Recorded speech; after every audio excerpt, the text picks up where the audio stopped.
Hello viewers, Pandian store சீரியலில் இந்த வாரத்துக்கான நியூ ப்ரோமோவை பற்றி தான் நம்ம இந்த வீடியோவில் பார்க்க போகிறோம். பாண்டியன் ஸ்டோர் சீரியலில் பார்த்தீங்கன்னா, பாண்டியன் அவங்க அக்கா வீட்டுக்கு போயிட்டு பாண்டியன் அவங்க அக்கா கிட்ட சொல்கிறாரு, நான் அரசியை உங்கள் வீட்டுக்கு பொண்ணு கொடுக்க சம்மதிக்கிறேங்கான்றாங்க. அவங்க அக்கா ரொம்பவே சந்தோஷப்படுறாங்க. அவங்க மாமா ரொம்பவும் சந்தோஷப்படுறாங்க. அதுக்கடுத்து நீ சதீஷை பார்த்ததே இல்லையப்பான்னு கேட்குறாங்க.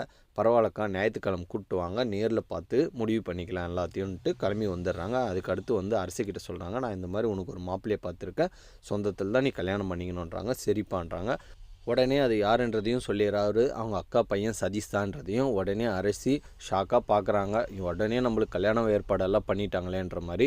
அதுக்கு அடுத்து அரசி தனியாக இருக்கும்போது சுகன்யா அவங்களுடைய சூழ்ச்சி ஆரம்பிக்கிறாங்க. சுகன்யா போயிட்டு, இந்த மாதிரி நீ அப்பா சொல்கிறதெல்லாம் சொல்கிறவங்களெல்லாம் கல்யாணம் பண்ணிங்கன்னா நீ குமாருக்கு பண்ணுறது பெரிய துரோகம், வீட்டில் இருக்கிறவங்க அப்படி தான் பேசுவாங்க, அதுக்காகலாம் நீ குமாரை மறந்துடாதன்ற மாதிரி உடனே ஏற்றி விட்டுட்டு இருக்காங்க. எப்படி இது மீனா காதுக்கு போதான் போது மீனா இதிலிருந்து கண்டிப்பாக அரசியை மீட்டு கொண்டு வர போகிறாங்க. சுகன்யா வீட்டில் மாட்டி ரொம்பவே அசிங்கப்பட போகிறாங்க. அதெல்லாம் வரப்போகிற எபிசோடில் நம்ம பொறுத்திருந்து பார்க்கலாம்.